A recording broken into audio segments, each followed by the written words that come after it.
welcome to the INTJ and Cat Show. Today's episode, Wine Not. Me and my cat will drink wine today and decide whether or not we like it. I would watch that.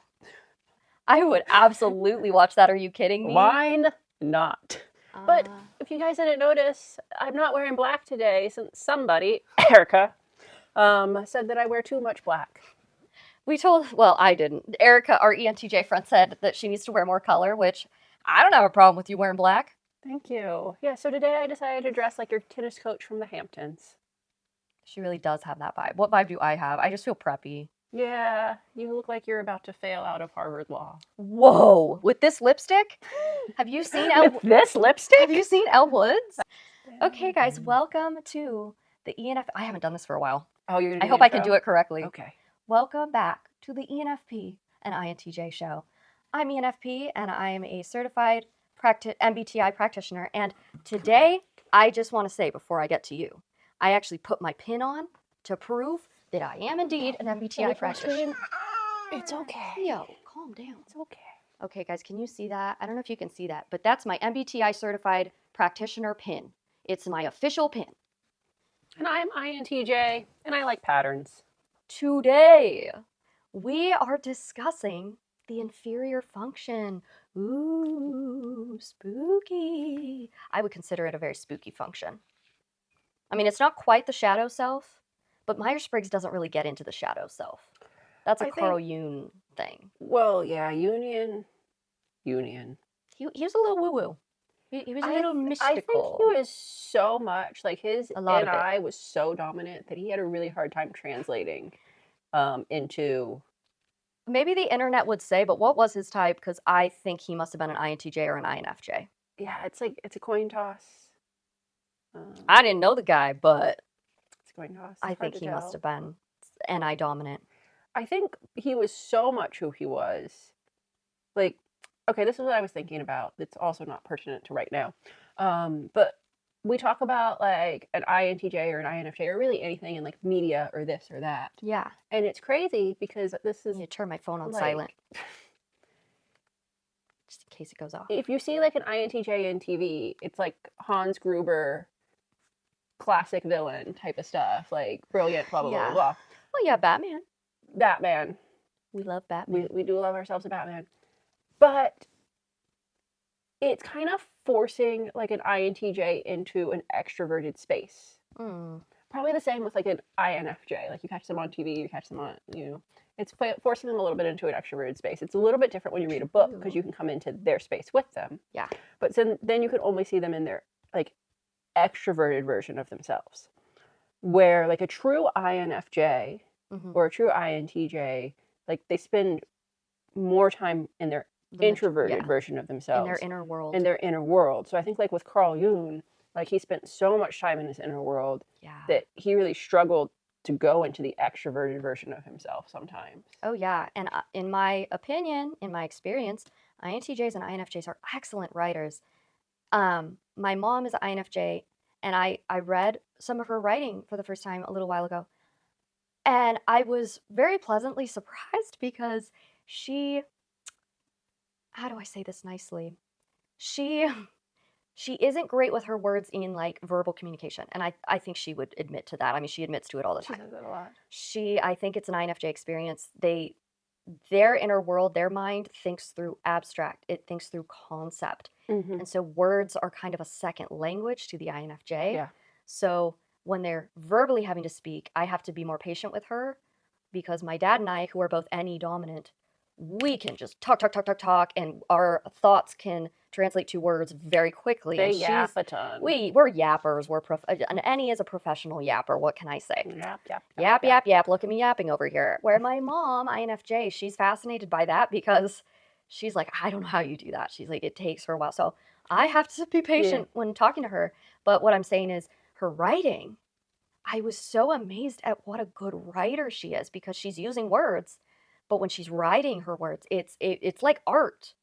Yeah, I think beautiful writer. To a much lesser degree, I think like I've had experiences where like when I'm in the written expression of myself or the time that I've had time to plan how I'm going to express myself, feels more true to me, but it's also like more eloquent. Yeah. And elegant. And elegant, yeah. When I'm like in a conversation or this or that, oh, like the time I told my boss's boss I experienced her as condescending. Yeah. Like it was delivered really, really poorly. But you were put on the spot. I was put on the spot. You didn't have time to think. And yeah, I didn't have time to take what I was like in this realm and pull it together and put it on something that is like edible for the consumer. Yeah. Consumable. I do think INTJ compared to INFJ. Yeah, it's much more, less. Yeah. They're better with their words for sure. But it's still similar. And what I will say, for all the extroverts out there like myself, I'm speaking to you extroverts. I think something that we have to work on. Fake introverts. And the fake introverts that aren't actually introverts and you're actually an extrovert and you don't know it or you don't want to accept it. I think that a good thing for us to learn is slowing down. Like I've had to do that with a lot of introverted people around me is I think introverted people in general, and I think that you can even find that in the Myers Briggs books, they talk about it. Introverted people have, this is going to make them sound stupid and it's not like that. They have a slower processing time. But I don't even know that it's slower. They think internally. That is their dominant. I think you're just like, see, here we are right now, an example of exactly what's happening. Your screens or your filters to get to the other person when you have an extroverted dominant trait are less than if you have an introvert dominant trait. So I have to go through more layers. I have to go through the layer of my NI to get to my TE. Yeah. Where that's what I'm talking about. You are in your NE, and you don't have to go through the layer of your NE to get to your FI. Yes. You do, but right. to get to that in the world around you. Yeah. But you do have to go through the layer of the NE to get to your FI. So sometimes, and we've talked about this in the past, you'll get excited to do something, and then your feelings will catch up, how you feel about it. Yeah. And we're in a little bit of a... I tend to overcommit to things. Yeah. In many different senses. I overcommit, or sometimes I will take on too much. Like I'll take on too many projects, for example, and then the FI catches up. And so that's definitely the difference. Yeah. But in terms of communication, verbal communication, a lot of us extroverts have to learn when we're communicating with introverts, we communicate differently. And I've had to learn especially with certain introverted types like INFJ, like when I'm talking to my mom, I have to make sure I'm not interrupting, that I'm giving her the time to think.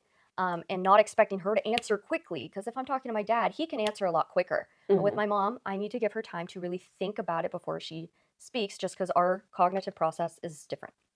So be patient. Be patient with your introverted people, because I think we can have a tendency to expect other people to be just like us and not have the patience. But introversion is a beautiful thing. Extroversion is a beautiful thing. And we need to make space for each other to be our true selves. I shouldn't expect an introverted person to think like an extrovert. And in the same way, introverted people shouldn't expect extroverted people to be like introverts. So we just have to learn to, and I think that's what the point of Myers Briggs is, and other personality systems, symptom of your personality is to help us understand each other better and make space for each other to be ourselves. But the other thing that this was leading into is like the function stacks. Yeah. Where we have the dominant, the auxiliary, the tertiary, and the inferior function, which is kind of where we're heading today. Yeah. My favorite analogy for function stacks is you have the family on a road trip. Yep. Dad's driving the car, mom's in the front seat, then you've got like the kid and then the baby. And they all have influence over the car. Dad has the most influence because he's behind the steering wheel. Are you being a misogynist? Are you being sexist? Mom could be driving, Dad could be... I just chose. Like, she's being sexist, guys. We're getting canceled. Sorry. Partner A is driving the car. This is a lesbian couple. How do we make this... It's fine. We're just, like, I just picked. Mom could drive the car. One parent. Just don't let the baby drive the car. Actually, you could say you have the teenager driving the car. Could that work? Because the dominant function is kind of like your ego. So you could say it's like the teenager is driving. That's not the analogy. And you have the parent. I don't know exactly what's the correct analogy there. My analogy that I was going with is one parent. One parent. I'm going to choose Dad. It could be Mom. Most of the time, women choose to be passenger princess. I know. But like, who doesn't like snacks and Let's naps just on say the road that the trip? mom in this case wants to be the passenger. Yeah. Okay. Yeah. She's choosing She it. chose to be the She's not passenger. being forced to sit there. We get into all of this. Gosh. Dad's driving the car. He's making the choices like immediately on like, are we braking? Are we speeding up? How fast are we going? Yeah. Mom, snacks, radio, navigator. Navigator, yeah. And is telling. She's the co-pilot. She's Yeah. supporting in a lot of ways. Like, hey, get off on this next exit. Hey, do this. Hey, do that. Child in the back seat. I want Cheetos. I need to go to the bathroom. Doesn't have as much of a say in where we're going and how we're getting there, but sometimes it does. Yeah, sometimes. And then sometimes the parents will choose to listen. Yeah. Most of the time not, though. And then you've got the baby who really just communicates through screaming.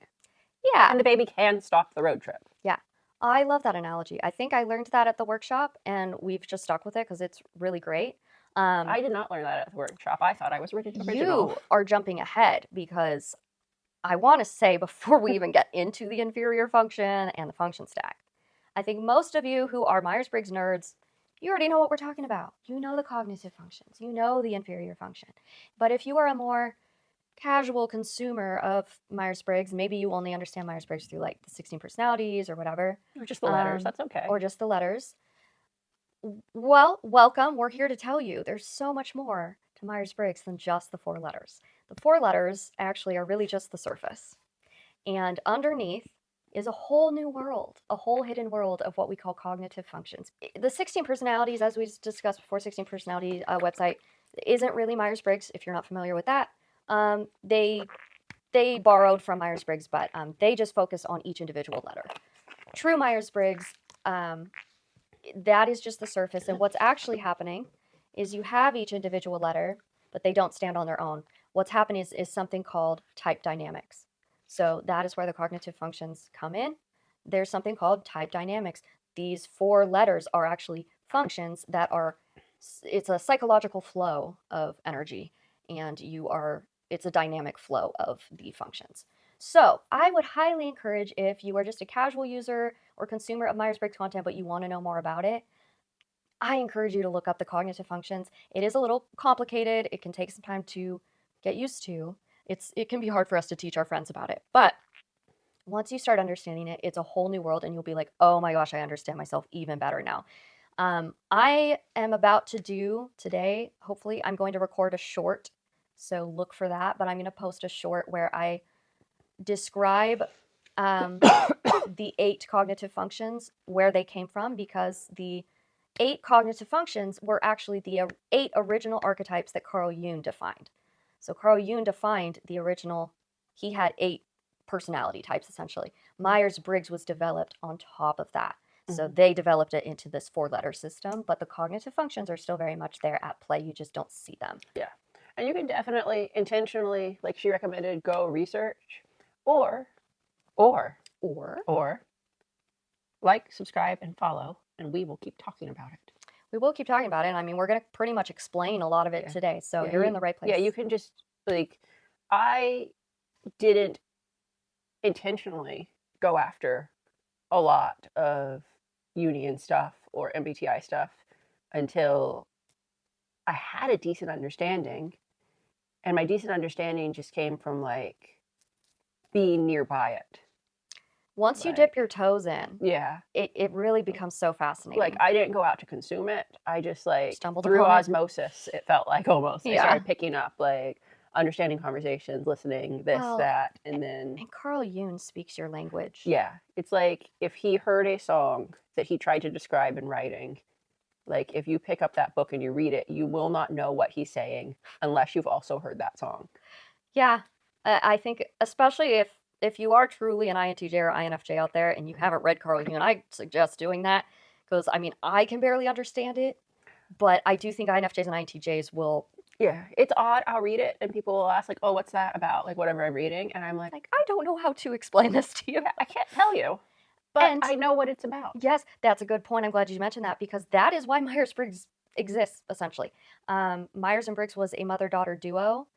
Oh gosh, Isabel Briggs, and I don't remember the mother's name. No, I don't know. I'm sorry. I'm a horrible practitioner. Look it up. Fired. Canceled. Looking for a new ENFP here. Listen, if we don't get canceled for you being sexist earlier, we're going to get canceled for me not even knowing my stuff. Look, you made it sexist. Sorry, it had to be said. Someone was going to say it. So Myers and Briggs. Wait, Mother Teresa? That's not what I'm looking at. We're a mother-daughter duo. If you don't know, there's a little history lesson. Catherine Cook Briggs and Isabel Briggs Myers, who co-created the Myers Briggs type indicator. So it was Isabel that was the daughter because she got married and Myers. Her Catherine Cook Briggs married name was Myers. So the Myers Briggs system was created by this mother-daughter duo. This would have been in the early 1900s. The whole point of it was because this mother-daughter duo loved Carl Jung and they loved his personality theory. But even still to this day, even back then, it was not accessible to the public in the sense that Carl Jung's work, even though it's available to anyone now, it really was just meant for other professionals in the psychological field, other researchers, psychologists. He was a psychologist, but in other ways, he was a philosopher. And he kind of functioned that way. He would have done great in the times of Plato. He would have been one of the philosophers. His thoughts would have done great in the times of Plato. I'm not sure if anyone really did great in the times of Plato. I just mean as a philosopher. So he was a psychologist in the late 1800s, kind of into the early 1900s, and Myers and Briggs loved his work, but even still today, I mean, if you go read his work, it's hard for us laymen to understand. I just started reading Carl Jung more in the last year, and it's hard to even, I have to reread paragraphs over and over to try to understand. This happened when you read Dune, too. When you read Dune, you would bring me sentences or paragraphs, and you would say, I don't know, I know all the words, I don't know what he's saying. Oh, you do that to me, too. And I would, listen to it, and I would be like, he's saying this. And you're like, well, he could have just said it that way. And we moved on. Agreed with me. Yeah. I also... She tends to talk, and I'm like, you're speaking English, but I have no idea what you're saying. Yeah.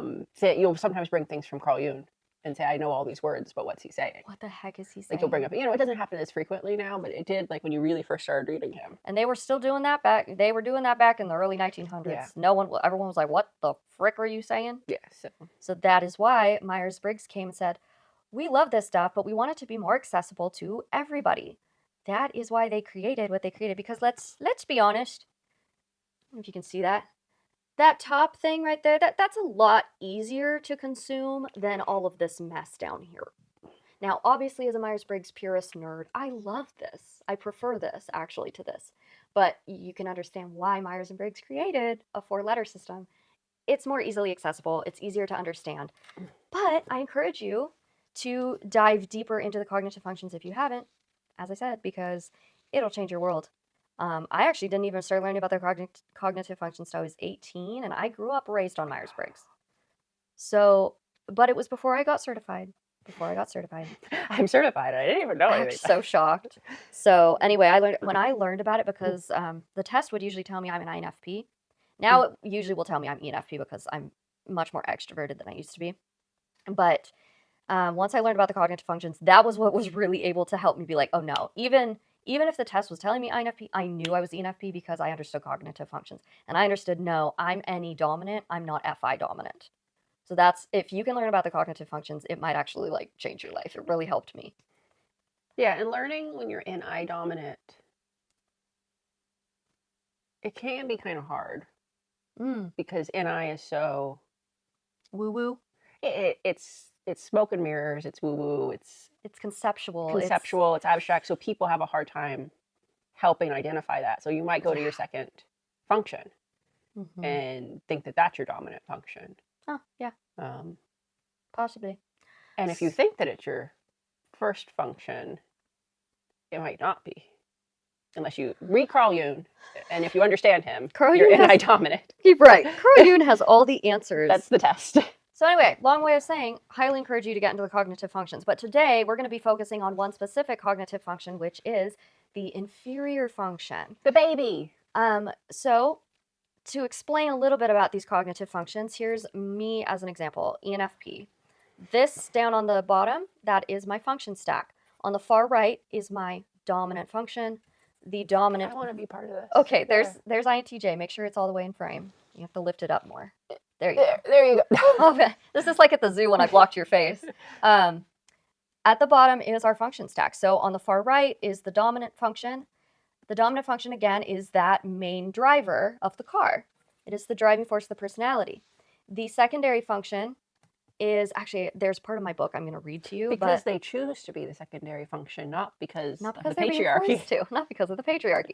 The secondary function, sometimes called the auxiliary function, if you want to be fancy, if you want to be an INTJ about it, or an INTP about it. The auxiliary function or secondary function, that is the supporter, the passenger seat driver. Then you have the tertiary. Now, as you can see, I've attributed introversion or extroversion to it. It's debatable. Some people in Myers Briggs say it doesn't have an introversion or extroversion. I usually just put it there. I don't really care. So tertiary, again, is kind of like the kid in the back seat. It sometimes has a say, but it's not as conscious to us as the dominant and the secondary. And then lastly, what we're focusing on today, the inferior function. The inferior function is kind of like the baby. It's not very developed. Usually you're not going to develop it very well until like much later in your life, like end of life, if you've had a healthy development of your personality. Otherwise, probably, I mean, it could be even mid. Like you could be it depends like on who you 40s are. or 50s. Yeah, it depends on who you are. It depends on how much experience you have with the inferior It's function. a tragedy for me because by the time I'm able to be a soccer star, I'm going to be 84. Right. I believe in you. I believe in your dreams. I support your dreams. If you want to be a soccer player, Miss INTJ, I support that. Do I think you're going to succeed? Not really. But if you want me to be delusional, I will be delusional for you. She's a little delulu. Little delulu. Before I open my book here, let me show you guys to prove yet again. Guys, I just want to let you know, she prepped for this episode. I did. She brought all of her books. I did. You know what I brought? Your brain. And my white pants. Your brain and your lovely tight white pants. You didn't have to say tight. They are tight. I'm just saying. I mean, yeah. Y'all should see her butt in these pants. No, I'm kidding. I just want to prove to you guys I did the freaking workshop because no one is doubting me, but I just feel like there might be an INTP out there. They're like, did she really do the workshop? Yes, I did, Dave. Let's. Yes, I did, Dave. Ready? Did you really do the workshop? Why, I'm glad you asked. Yes, I did. Have you noticed the pin on my shirt? That's a lovely pin. Yes, it is, and I got it after I was certified as a practitioner with the Myers Briggs Foundation. Wow. Yes. And how did you become certified? I paid money. I went to San Francisco. Capitalism. I paid money and I went to San Francisco, and that's how I got these books, and I did the workshop. So just to show you all the freaking books I have saying here. You did the workshop is probably gives you more credentials than saying you gave them money. Thank you. Well, I gave them money to do the workshop. There you go. So, and she did the workshop. Let me just show you my books here. I'm not going to be using all of these today, but I want to show you how many that the workshop gave me. This is the MBTI manual for the first edition. This is for the step 2, but this is actually an older edition of that. This is the step 2 user guide. This is for you to understand your results. So this is something that's more accessible. I would actually use this if I was coaching someone or helping someone understand their personality. This is just pictures of penguins. Haha! Oh, yeah. I signed my little thing in here. That's so cute. Sign your name below. Oh, this is one they were having us use. Oh, this is so cute. Okay, so we use this for the workshop. You can see I've got lots of little stickies in here. This one, I don't, this just says Introduction to Myers-Briggs Type. I don't exactly remember. We used it for the workshop. And then we have, this is the big boy. This is what we actually utilized during the workshop. It's the certification program, like, booklet. And you can see I have lots of stickies in that one. And then finally, I'm mostly going to be referencing today for this episode is Naomi Quenk. Shout out and rest in peace to Miss Naomi Quenk. Very influential in the Myers-Briggs type indicator. I read that. Very influential. So I have 2 of her books here. This one, Beside Ourselves, is actually, both of these books focus on the inferior function, which is why it's going to be important for today's episode. But Beside Ourselves was her first edition. I think this was 2003, if I'm correct. This is the newer edition. It's called Was That Really Me? And it's How Everyday Stress Brings Out Our Hidden Personality. So if you're a Myers-Briggs nerd, you want to get into the cognitive functions, especially the inferior functions, this is the place to go. Anything by Naomi Quenk, incredible. So I think I dog-eared this version just because the difference between the two, from what I can tell, because I went through and was like, what is the difference between the two? I think that she has all these chapters about each cognitive function, dominant function. And I think she's added sections like how they are in the workplace and things like that, and more testimonials and things like that. So if you end up with the Beside Ourselves version, it's not too different. I didn't find much of a difference, but there's a couple more sections added to each personality type. So anyway, either one is fine.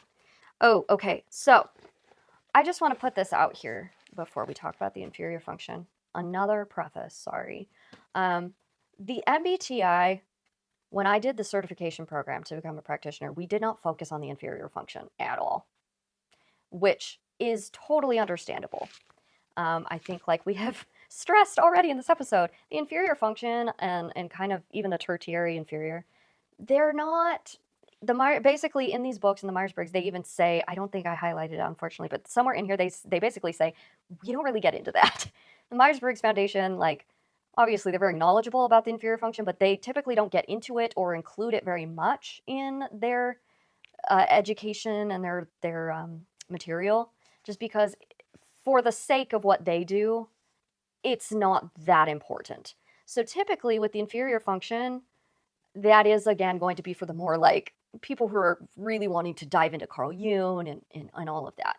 So they do say in the book here that they don't really get into the inferior function for the sake of people like me who are practitioners. If I am going to go into like a business or into a company or whatever to teach this to people, I'm not going to talk about the inferior function with them because they don't really need to know that. Is it important? Yeah, but it's not as important as your dominant function, understanding your dominant and your secondary. But let me just kind of give brief for each of those functions. The dominant function is most energized, accessible to the individual's control and direction. So it is the most conscious to you. Typically, if we're talking about... I is the most conscious. Typically, when we're talking about personality development, I think, correct me, you know more about this, but I think it's into your like early 20s, you should have developed your dominant function. If you have developed healthily, you should have developed it around the mid-20s, early 20s. It's like a prevailing theory in psychological development, I think, or like lifespan development for psychology. I don't know. I think a lot of people aren't like truists. They don't count it as a truism. But the prevailing theory is basically you have to work through one phase to get to the other, and you might get stuck along the way. Yeah. So, like, was it Erickson had like the... That's the most, famous. And well, I think Freud's the most famous with his like, oral, anal, phallic, all of that stuff. If you do like Psychology 101 class in college, Psychology 101. You're going to learn about Erickson usually. I think it was Erickson that it's like... Erickson's development of personality. You have to get through, maybe being 3 years old and the crises that you have at 3 years old to get to the crisis. Well, I think like at 3 years old, it's like independence versus... like what's the main thing you're learning? What's the main thing you're learning? Yeah. So then you could say, well, then the secondary function, you begin developing even stronger into your late 20s, into your 30s, and so on. You will begin strengthening your secondary function. And then tertiary and inferior aren't going to technically be really strong until midlife to late life. Yeah. But again, those are generalities. You can, depending on circumstances, you might be forced to really develop your inferior function. Everyone's different, but generally speaking, yes, that's the case. It says a complementary auxiliary function balances the dominant function in two ways. First, it provides balance between perception. I think that's what we're getting at here. Everything, my dear friends, in the universe is about balance. It all comes back to balance, doesn't it? The yin and the yang. Inhale, exhale.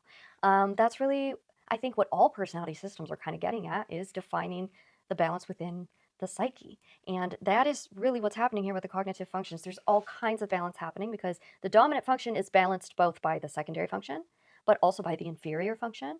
The secondary function is balanced by the third function. Like, it's all about defining balance. I think that's what Carl Jung was kind of getting at, this was his way of defining how the psyche balances itself out, if that makes sense. It's a little woo-woo, but I think we intuitively, it makes sense. Yeah, I think that's a really good way to put it, is that really we're just trying, like, getting through life is finding the balance within the self. Yeah, I think that's ultimately to become a healthy individual, which we're going to do an episode about the development of the personality over time. But when we get there, a big piece of that is really just to be a healthy individual, well-rounded individual, is to learn to balance your personality traits. Okay, almost lastly, the tertiary function, or the third function, is opposite in function to the auxiliary function and is even less energized or amenable to control, direction, and conscious development. An attitude is typically not specified. This is what I'm talking about. Typically, they don't specify an attitude. What is an attitude? It's extroversion, introversion. In Myers Briggs and Carl Jung language, they call extroversion, introversion an attitude. You can also think of it as where you focus your energy. Mm-hmm. It's basically an energy source and where you're focusing it. I mean, they use that in planes too, not like that, but like it's basically the altitude for the plane. Yeah, attitude is like the attitude. So if it's like, if the plane's attitude is bad attitude, that's what they call, that means it's going down, yeah, or up. So it's really just like it's the direction of which you're pointing your driving force. Yeah, and to be clear, what isn't bad or good in the personality case? In a plane also, like, look, they just call it, well, it is kind of bad if you're going down, I guess. Yeah, I'm just like, we tend to asphyxiate judgment. We attach judgment to things very, very quickly, of like whether or not this is right or wrong, good or bad, Negative, positive. negative or positive, righteous or evil, yeah, normal or abnormal. Just, it's okay. So then lastly, what we're focusing on today, and we will get to eventually, the inferior function is opposite in function and attitude to the dominant function. There's little conscious energy, and it is therefore largely unconscious and minimally subject to control, direction, and development. Well, that's all the time we have for this week's episode. Bye, guys. Come back for part 2. For part 2. Jung's recognition of the dynamic character of his typology evolved over time, and the amount of detail he provided. This is from the MBTI manual that I received at the workshop. Jung's recognition of the dynamic character of his typology evolved over time. The amount of detail he provided about its various elements varied considerably. He first described 8 preference types, focusing on the dominant function of each and the attitude attributed to each. Okay? That's kind of what you need to know. So there you go. Just wanted to read those descriptions from the official book so you can understand what they're saying. So now I just want to get into the Was That Really Me? By Naomi Quenk. This whole book is about inferior functions and how it manifests in our personality. This little section is from one of Jung's collections of work in 1976.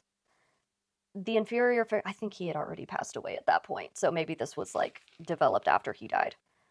So he says, the inferior function is always associated with an archaic personality in ourselves. In the inferior function, we are all primitive. He died in 1961. Yeah, so this was probably released after he died. So, sorry, let me read that again. Carl Jung said in his work in 1976 when it was released, the inferior function is always associated with an archaic personality in ourselves. In the inferior function, we are all primitive. In our differentiated functions, we are civilized and we are supposed to have free will, but there is no such thing as free will when it comes to the inferior function. There, we have an open wound, or at least an open door, through which anything might enter. Caveat, somewhere in one of the books it actually said this. Myers and Briggs, you will find, are a little bit more optimistic. Carl Jung tends to be a little dark. Not that that was really that dark, but it did remind me. He can just be a little bit darker in how he talks about personality. He really views the unconscious as this, like, spooky thing. So yeah, it's a little bit spooky, but Jung basically, I'm going to see if I can say this. When he talks about the archetype, it's like there is a blueprint for all humanity and all mankind that is in the unconscious. Mm-hmm. And everything kind of derives from that blueprint. And as you get it closer to the consciousness, it separates out into more unique things. And it, I don't want to say it evolves, but like in the unconscious, extrovert and introverted are 2 sides of the same coin. Yeah. And they are the same thing. And as you bring it into the consciousness, they become two separate, unique, definable things. And as you define it, it becomes two different things, maybe even opposing things. And when you have these two opposing things that are happening in the conscious, it's like further and further from the blueprint that it really was. And so your dominant function, whatever function it might be, you're trying to control because it's in your consciousness and you're trying to define because you know it. But it's become what it wasn't in the unconscious, but it still is. And so as you get closer to the inferior, are you understanding? You lost me just then. That's like Alice in Wonderland when she's like, if I had a world of my own, everything would be what it isn't. Yeah. What it is, it wouldn't be. Yeah. And what it wouldn't be, it would. Basically, like, it still is, but it isn't what it was. Because you've defined it. Okay, so you repeated it, and it sounded exactly like it did the first time you said it. There's, You're speaking English, and I'm not understanding. This is the NI part where I'm like, you read it and you understand it, and you're trying to like, no. Like, come on, and I know I have NI in there somewhere. Come on, do your thing. Where are you when I need you most? Did you watched Inside Out where they went through? Yeah. They took the shortcut and they're like through the abstract thought. Yes. And they're like, we're abstracting. We're becoming different. They became different shapes, but they were still the same thing. Okay. Yeah. So in the unconscious, they're the essence of what they are. In the consciousness, when you pull it through, it becomes locked into the form of what it has to be. But it doesn't actually have to be that because the essence of it becomes all of these other things in the unconscious abstract. Okay, you started losing me there, but I think I get it better. Okay. I think I get it better. I think the Inside Out analogy works really well. Because it becomes all these other things. Right. And in the unconscious, it is all of these things. Okay. And the conscious, it has to be the one thing. Yeah. The triangle has to be the triangle in the conscious. It can't be anything else. But in the unconscious, the essence of what makes the triangle can be anything. Okay. Do you guys get that? Let me know. Okay. I don't think I can explain it. I just said the same thing over again. There. I just didn't want to get it. It looks like this for me. Yes.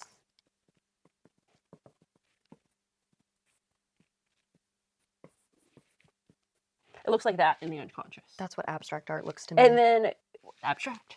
Yeah, it's abstract. It's just doodles. You could probably sell that for hundreds of dollars. As I pull this into the conscious, it looks like that. Oh, I get that. Yeah. That always has to look like that in the conscious. Conscious. Here. Okay. That always has to look like that in the conscious. It will never be able to look like that.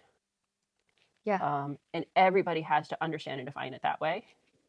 But in the unconscious, that doesn't have to look like that. It could... Where's my eraser? You took my eraser. It could look like that. And then when we so as we define each of them, it has to look organized. But we lost something of what it was. Yeah. Yeah.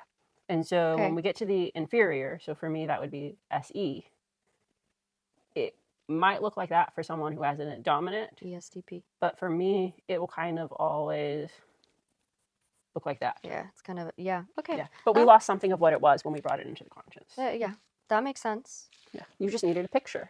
I needed a picture. Okay, thank you for that. That's going to make a lovely reel, and I think people are going to have a lot to say about it. And nobody will understand. No one will understand except for the true NIs of the world. So there's one sentence here. Again, just in case I'm clipping this, I'm going to keep repeating it. This is from the book, Was That Really Me? By Naomi Quenk. She says here, if you want to understand the inferior function, as she says here on page 48, you can get a pretty good idea of what your inferior function looks like by reading the description of your opposite type. And that really is it. I mean, your inferior function is going to be the dominant function of your opposite type. So for me, ENFP, my inferior function is SI. And what are the two types that use that as their dominant function? ISFJ and ISTJ.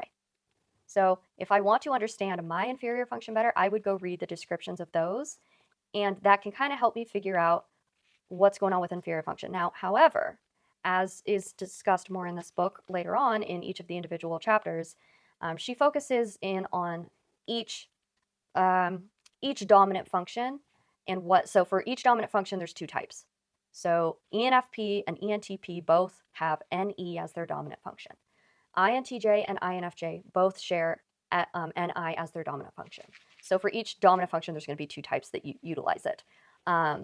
So she has a chapter for each of those two types and will explain their inferior function. So we're going to get into how the inferior function actually manifests for someone when it's their inferior function rather than if it was their dominant, because it is different. However, I do think that that's a good point. Read the opposite type description and it kind of can give you a good idea about your inferior function. This little section was interesting. Also, if you ever have anything to add, feel free to butt in, because I tend to butt in a lot. As you just stared at the script, like trying to explain. I'm like, thought, unconscious, understand. Crying. ENFP crying. I don't get it. I'm sorry. sorry. It just looks like abstract art. Guys, this is our friendship. I mean, you just saw on recording what I go through sometimes on a daily basis. She's trying to explain her NI thought to me, and I'm like, yeah. Okay, so page 50 to 51, she talks about the character of the inferior function and how it tends to manifest. It tends to manifest in three ways. Tunnel vision. So again, this goes for any type. The inferior function tends to manifest as tunnel vision. An important characteristic of all inferior functions is tunnel vision. This is what makes whatever is being experienced seem real and believable. What I find fascinating is that another common experience of the inferior function is a loss of sense of humor. Well, if you're in stress. Yeah. And I'm like, yeah, that makes sense.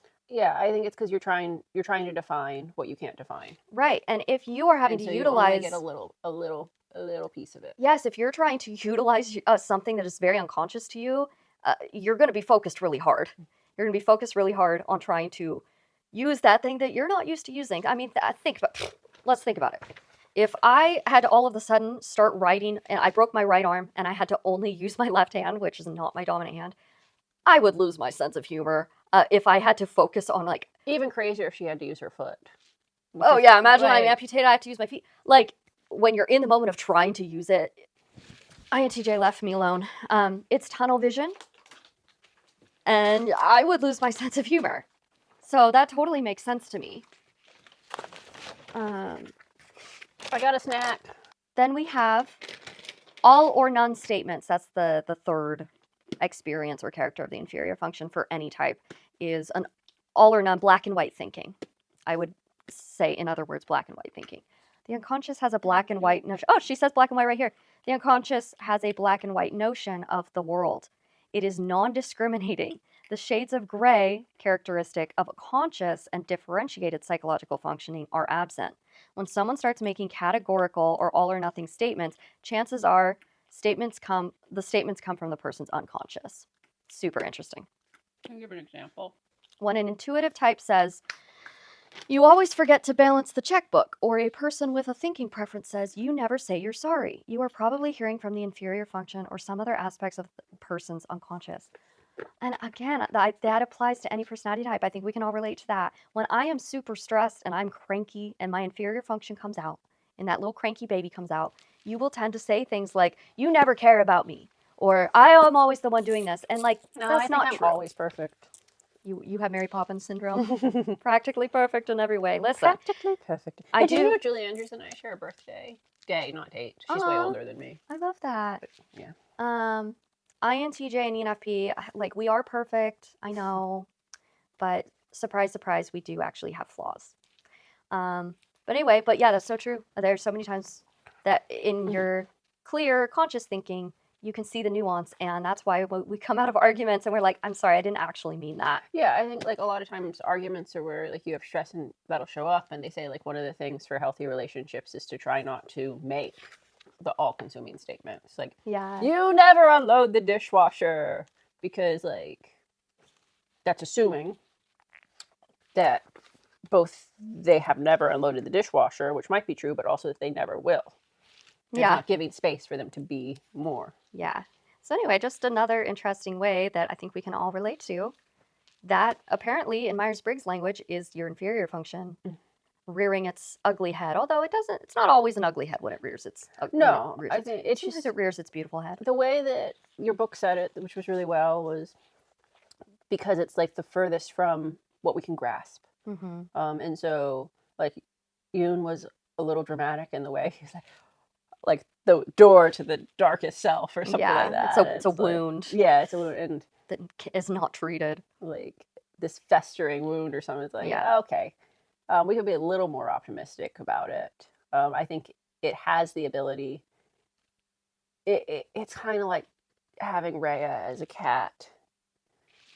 Like, you're just not sure what you're gonna get. Like, last night, she came in my bed and hissed at me and then curled up and went to sleep. Aww. Like, but she could have come in my bed and hissed at me and like punched me in the face. Right. You just don't know. And I think and you can't control it. And I think with your inferior self, knowing that you just don't know and you can't control it. Yeah. As much as you can the rest of yourself. Right. I mean, that's why it's considered subconscious or unconscious. It's not fully unconscious, but it's out of the 4, it's more unconscious. It's the closest to the unconscious. Also, just to say, because I think we've said it a few times, and if you don't know what we're talking about, Carl Jung defined all of this stuff. He also conceptualized the shadow self.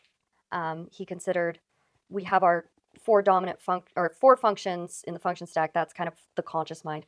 But you can go deeper than that in his theory. You can go deeper than that into the unconscious, the complete unconscious. Or is that the subconscious? I don't know the right term there. Sorry. Whatever it is, subconscious, unconscious.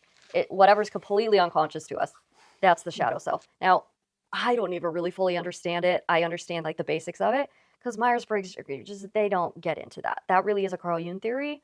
And if we research more into it, we'll do an episode on it. I'm not sure I can explain it because I could barely explain. I think it's just an NI experience. But hey, we'll try to do some research and maybe we could do an episode about it. Okay. The dominant versus Let's just skip to what's fun, the expression through hobbies. I think hobbies is a great way to talk about it. I'm going to skip ahead to, I'm going to be a little selfish here. You skip to you? And skip to the NE section. So I am going to use, we can also do NI after this. Or a totally different, maybe use an S or something. But again, highly recommend getting this book, guys, because you can find your specific type in here. If we don't share it here, you can get the book and it is in there. So this chapter is about extroverted intuitive types. That's going to be the ENFP and the ENTP. As we showed on the whiteboard here, that is me, right? Okay. Yeah, mine's erased because I tried to explain the unconscious to you. We are NE dominant. Our auxiliary or secondary is introverted feeling. For the ENTP, it would be introverted thinking. For me, it's introverted feeling.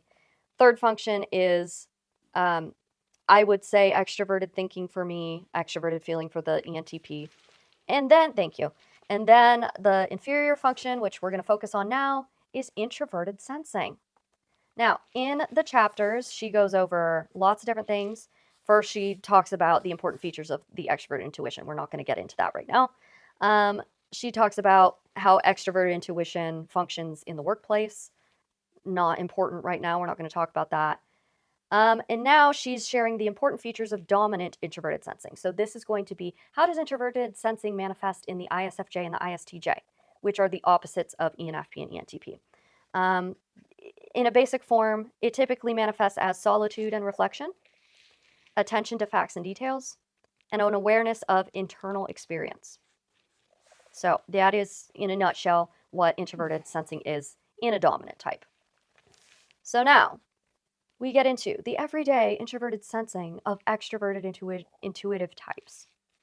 So this is what I love about this book, is in each of these chapters, first she goes over what are the typical sensitivities and projections of your type. And this is tapping into the inferior function. So the inferior function typically is where your sensitivity and projections are going to lie. So that is one function of your inferior function. As an example, extroverted intuitive types report varying degrees of concern about whether others see them as having substance, stability, and depth. I definitely Hence relate why to that. she spent 10 minutes proving Defending myself with no nobody one. had No argued. one cares. Hi, Cleo. Welcome back. I was just having a conversation with my dad yesterday. He's an ENTP, and it's interesting. He has a deep insecurity, and I'm really impressed with my dad. We're both able to be open about our insecurities. And he was saying one of his insecurities has always been, which he doesn't deal with that much, but maybe he dealt with more when he was younger, is if others view him as competent. Competency is a high value to my father as an ENTP. Not so much to me. I relate more to the having substance bit.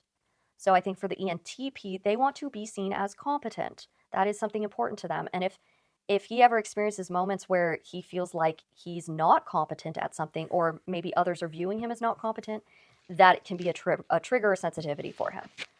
I know from personal experience, I don't necessarily care so much about the competence. I care more about being taken seriously, and I think maybe other ENFPs could speak to this experience. I do not so much anymore, because as I get older, I've worked on it, but especially when I was younger, you worry about, are other people going to take me seriously? Do other people see the substance that's in me? Because typically I come across to people as like, da-da-da, I just want to have fun, and that's true. Like, my major motivator in life is having fun. Do you think that's the T versus the F in the breakdown? I think so, yeah. Because I know that I have depth in here. It does exist. But that has been a sensitivity of mine. So she's spot on here. That has been a sensitivity of mine, is like, are other people going to see the depth in me and take me seriously? Do me. What's my insecurity? Okay, let's go to introverted intuition. What are the typical sensitivities and projections for the introverted intuitive types? That's going to be INFJ and INTJ. Back here. So the typical sensitivities and projections for INTJs and INFJs. Introverted intuitive types easily gloss over facts and details in their everyday behavior, but can be hypersensitive about this. When they become aware that they have made a sensing mistake, or an error of fact is pointed out to them, they are likely to become annoyed and defensive. Like their extroverted intuitive counterparts, they may compensate for their uneasiness in this area by becoming expert in some highly specific area. So how do you feel about that? Do you resonate with it? I think it's like a regular thing. Like, I can't tell you how many times I set aside a portion of every paycheck into an account to pay rent. And so it's always there. Like, I've never not had like rent to pay. But I have to go in and hit a button every month to release the money. Yeah. And I can't automate it. You are always very excited when you do that. You come and tell me, I remember to pay my rent. Yes. I'm like, yay! Because the amount of times I don't remember to pay my rent. Yeah. And it's like, it's embarrassing because I'm an adult and I have the money. Yeah. And I have everything set up, and I even have like a reminder on my phone. And it's just like an everyday thing that you just need to know how, and I forget. And then, so how do you feel 5 days later, I get the message like, hey, you're gonna pay rent. How do you feel? How do you feel if you forget? Embarrassed. Yeah. I'm proud if I remember. Very rarely is Miss INTJ embarrassed, but it is kind of funny when she is. Well, thanks a lot. You're welcome. You're fine. It's funny for me. Probably not for other people. They probably don't even notice. But it's like all of those like little things to like function in the real world as a person. That like things you actually have to remember how to do. Eating meals. I don't necessarily feel embarrassed, but I do. This world isn't irritated. Society isn't really meant for NI types. Your mom's kind of the same way, right? Like your dad has said in the past that he's not sure your mom would eat if you didn't bring her like a sandwich or something. True. Like I think she forgot. I just want to say my experience of you with this, okay? Because I do have something to say, and then you can tell me about my triggers or sensitivities. First thing I thought of when I read this bit.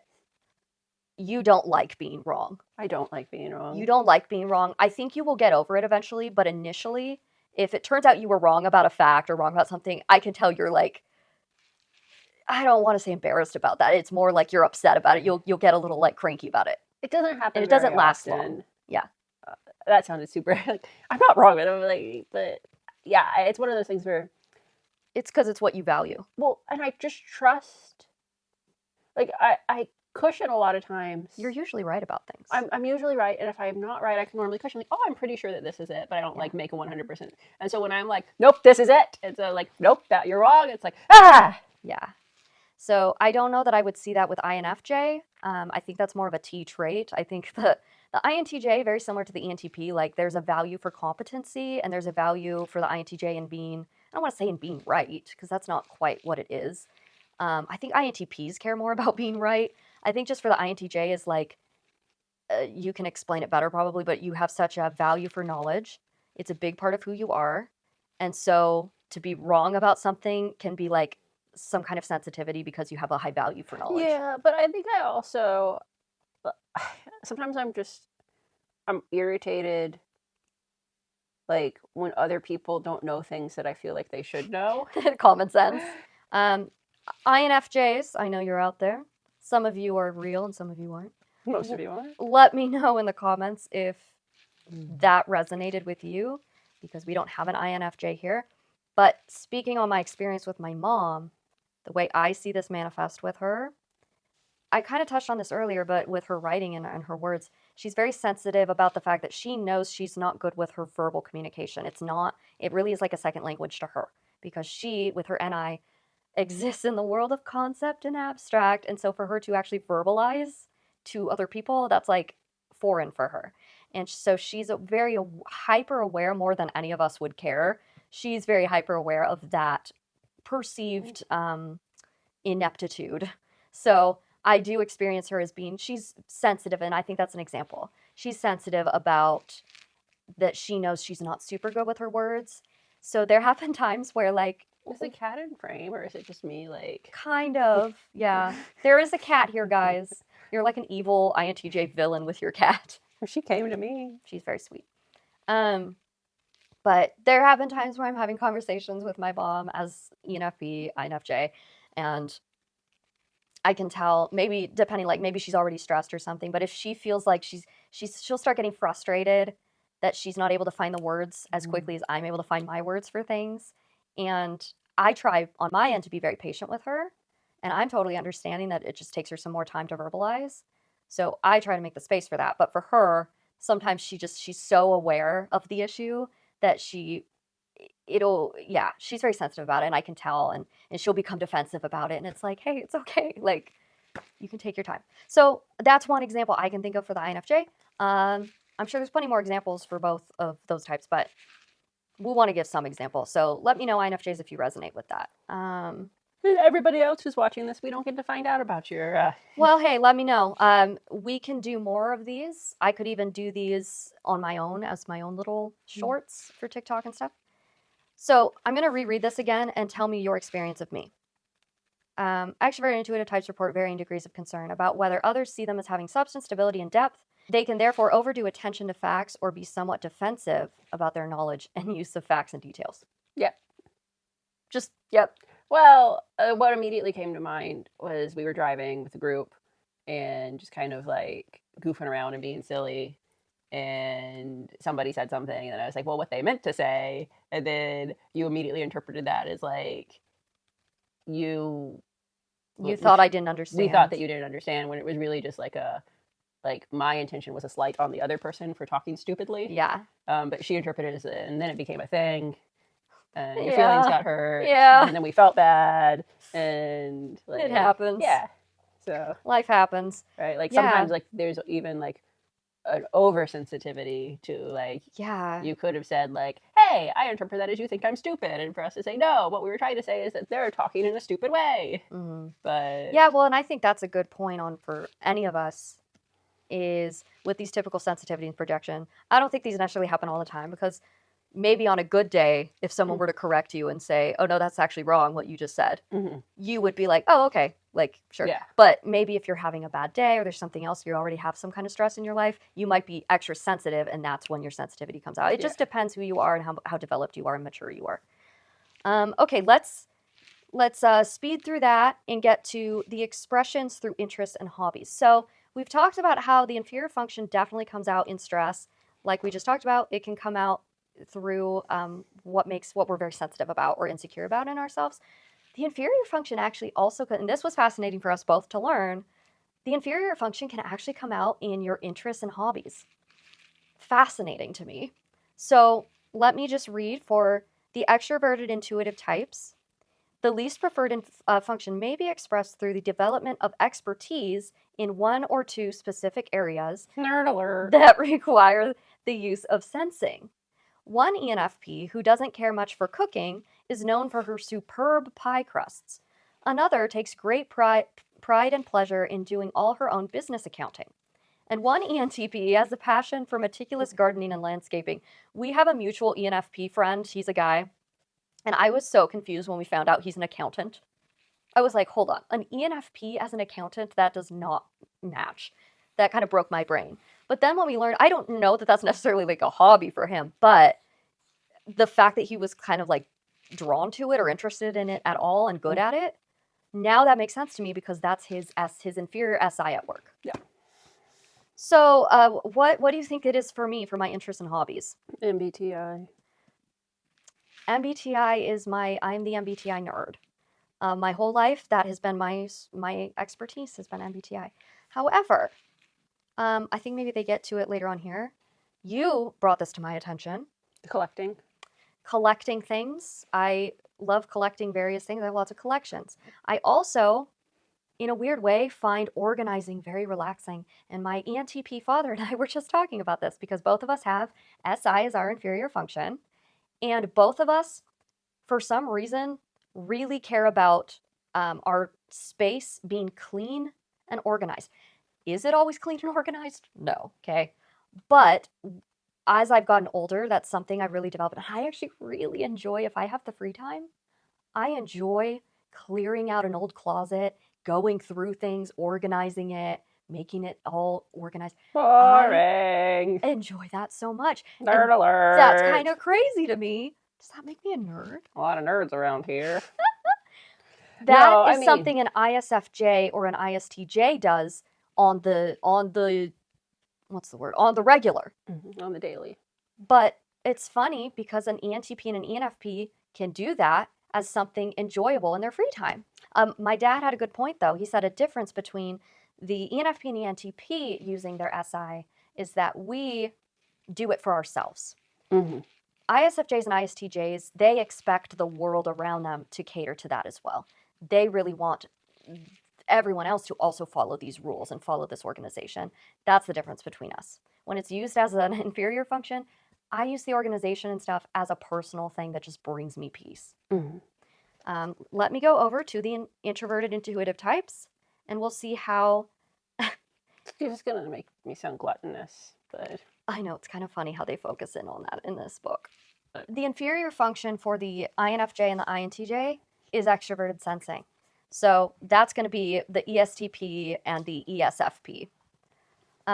So the expression of how extroverted sensing shows up for the INTJ and the INFJ, it can come out through their hobbies and interests. And that, reading from Naomi Quenk's book, she says, for introverted intuitive types, relaxing their dominant and auxiliary functions may occur through such sensual pleasures as eating, exercise, and gardening. One INTJ especially enjoys and appreciates sunshine in the spring, autumn, and winter. Another likes to go somewhere beautiful, mountains, ocean, water. INFJs often mention the pleasant luxury of taking an afternoon nap. Other introverted intuitive types describe craving very hot curries or escaping by becoming totally absorbed in a mystery or adventure novel. Yeah, I think these are SE traits. A shower is my favorite pastime. Y'all, she loves her showers. Taking a nap is another, just like kind of being cozy in bed is another good pastime. I'm big into and a lot of people, this is a little bit of a brag, I don't mean to, but people love my cooking and baking. So good. They love it. So good. And they're like, how do you look like the way that you do? And it's because I like the flavors, I don't like to eat. Yes, what's so fascinating about Miss INTJ, she's excellent cook, excellent baker. I usually can tell if INTJ is doing really well if she's starting to cook and bake more. Well, number one, you need to have the time to do that. Yeah, But the time also, thing. you tend to, like, it shows that you're taking care of yourself if I find her cooking and baking. It's true, because it shows me that you are taking care of yourself. You're allowing your Yeah. inferior function, your hobbies to. But I don't like. But she doesn't cook to eat the food. Well, I do eat. She I do eats eat it. the food. She eats it. But I don't cook to eat the food. I cook to build a flavor profile. Yes, and she usually doesn't need to use measurements even. No, I can't ever make the same thing She twice. relies on her NI, because people will ask her, "Oh, what's the recipe for this?" She's like, "Honestly, like, I can give you the general, but I can't give you measurements. I just do what feels right." Yeah.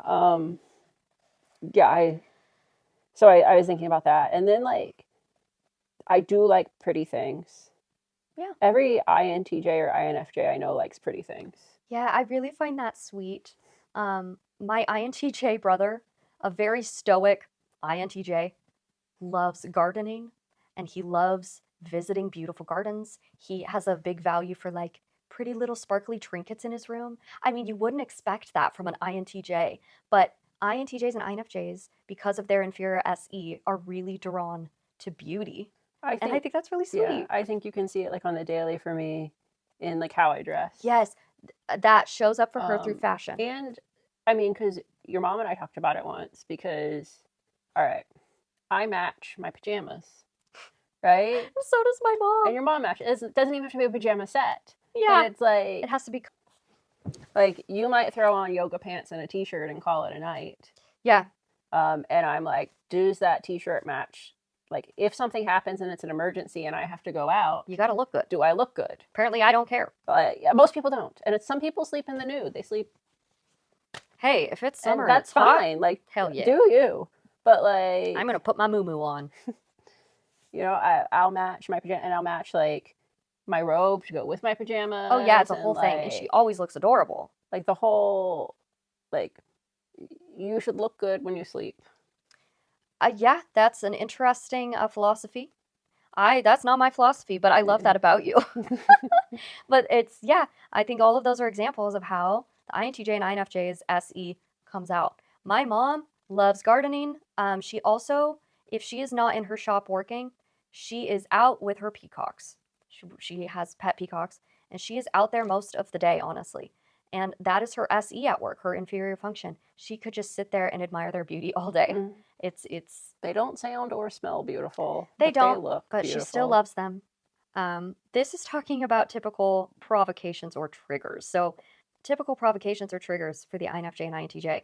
From Naomi Quenk's book, What's That Really Me? She says, dealing with details, especially in an unfamiliar environment, can trigger inferior extroverted sensing in the INFJ and INTJ. In fact, these types frequently mention that feeling overwhelmed by details often provokes characteristic inferior function reactions. Unexpected events that interrupt planned activities can also unsettle INTJs and INFJs. So, what are your thoughts on that? I disassociate in, like, when we went to Comic-Con and we were in like the really the really big space with a lot, like, Yep. I like legitimately, because I had to ask my therapist, I'm like, how much disassociation is too much disassociation? Like, I am no longer in my body. I am just waiting to come back. It's actually funny you say that, because I want you to read that. Being autistic or catatonic sounds good to me. One INFJ in a testimonial, she says, being autistic or catatonic sounds good to me, because essentially what she's saying is when she is around people way too long, or like a crazy external experience that's noisy or whatever, she's like, being autistic or catatonic sounds good right now because I just want to shut down. No, I do. And I didn't, like, I did ask my therapist, because I was like, is this too much? Is this like, is something wrong with me? We did like, we talked through it and stuff, and she's like, it sounds like it's like these one-off events, like, you're fine. Like, and it's just personality. And my therapist is very much a therapist, and like, it's not good or bad, it's normal, or like and you're fine. And but no, I really do. I leave my body, and then I come back when it's safe. You have an out-of-body experience. Like, really, when there were a couple times at Comic-Con that I just wasn't there, but I was there, you know. What I'll say in regards to the INFJ, I know that a big trigger from my mom in line with this is anything logistics. She literally, I will see her just start like shutting down, or her brain, you can see her brain getting scrambled because she hates logistics. Anything that involves like, if I even ask her sometimes like, hey, I need to be picked up at this time, or like, oh, what time are we going to do this so that we can be here on time or whatever. I mean, even that can just be like, nope, which is funny because I would think that her being a J and you being a J, like that wouldn't bother so much. It's like I live 12 minutes away from where I work, and that has never changed. Yeah. Like, I have lived 12 minutes away from where I've worked as long as I've had this job. And and it takes me 20 minutes, to get ready for work. Yeah. So I know it's going to take me 32 minutes. If I say, oh, I have to go to work right now, it will take me 32 minutes to get to work. Yeah. And I still can't manage to figure it out. So either I'm 20 minutes early for work or 10 minutes late. Yeah. And it never changes. Well, I wonder, because you have ADHD, do you think... It could be time blindness as a symptom of ADHD. But, like, there are just some things that, like, the logistics of it, I can't figure out. Yeah, well, I think the INFJ and INTJ, you guys exist. Your habitat, your natural habitat is in here. You primarily exist in this internal world inside you. So anything that all of a sudden, like directions or logistics, anything that begins involving your external space, the SE, you're going to malfunction. We make a pretty good buddy team when we're driving because you've learned how to give the appropriate amount of directions most of the time. To not overwhelm you. Unless you've zoned out and think that I know where I'm going. Yeah, oopsie. And that doesn't as long as like the people that I'm with are fine, that like we're going to get there when we get there. It's okay. It's okay. But, there have been a couple of times when maybe it's a busier city or it's a this or a that, and there's directions and there's this and there's that, and I'm tired or I have a migraine. I'm like, nope, you're driving. I'm out. Yep. Because I know that's going to overwhelm me. Yep. My mom is the same way as an INFJ. So INFJs and INTJs, let us know. Do you relate to that experience? Let us know in the comments. Lastly... Wait, you didn't read your negative bit. I'm going to. I thought you were just skipping over that. I'm just saying, like, lastly, I think we actually are going to kind of do a second part to this in the sense of we're going to talk about the grip experience kind of probably on its own episode because at this point we don't have a lot of time left. We're probably over time already. And I think the grip deserves its own episode. Yeah, gripping it's interesting. It is. So essentially it's what we're talking about here where the inferior function comes out in stress, but even stronger because we're talking about intense crisis or chronic stressful situations. And that is where the title really comes into play. Was that really me? Because those are the times when you really ask yourself that. And that's going to be the grip experience. So we'll talk about that in another episode and we'll use this book as a reference. But lastly, let's just touch on the typical provocations or triggers for my type and for ENTPs. It says, fatigue and pressure from overcommitment often trigger inferior function reactions in ENTPs and ENFPs. Not surprisingly, given the typical expressions of their type, they mention physical exhaustion as an inferior function trigger more frequently than other types. Often, the enthusiasm of extroverted intuition encourages them to overextend themselves and neglect their physical needs for food and rest. The result may be a physical illness that forces them to stop overdoing things and also may serve as a trigger for an inferior function experience. Go ahead and talk. I was thinking of our very last episode where we went to the zoo, that we released, where we went to the zoo, and it was like a switch turned in you all of a sudden. You're like, switch, I need food and water. Play the clip. I'm dying. And I was just like, you are an adult. You can do those things at any time. And like we were already like far into the I'm exhausted, I'm done moment. To be fair, that you did play it up a little bit. That was me being funny. That probably was an example of like a real. We have done things where like it's such a great time, this, that, the other, and then like your body hits the wall. Yeah. I just my explanation of that experience, oh my gosh, throughout my life, I still to this day do it, and as I've gotten older, I have to work on it, but my NE wants to do everything. My NE wants to take on every project. I want to do all of it. It's like I'm walking around like in a manic state, you know? If I had no control over my NE, that's what would happen is like, I just want to do everything. And then guess what? Well, in a healthy sense, my FI when I'm being healthy, my FI will support and be like, hey, okay, this is too much. Let's take a break. Let's take a break and actually take a breath. So that's usually what happens now. But I will, to this day, still have my moments where we've built in, if we're doing something new and exciting, need breaks. There are some people that will build an itinerary and like da-da-da-da-da-da.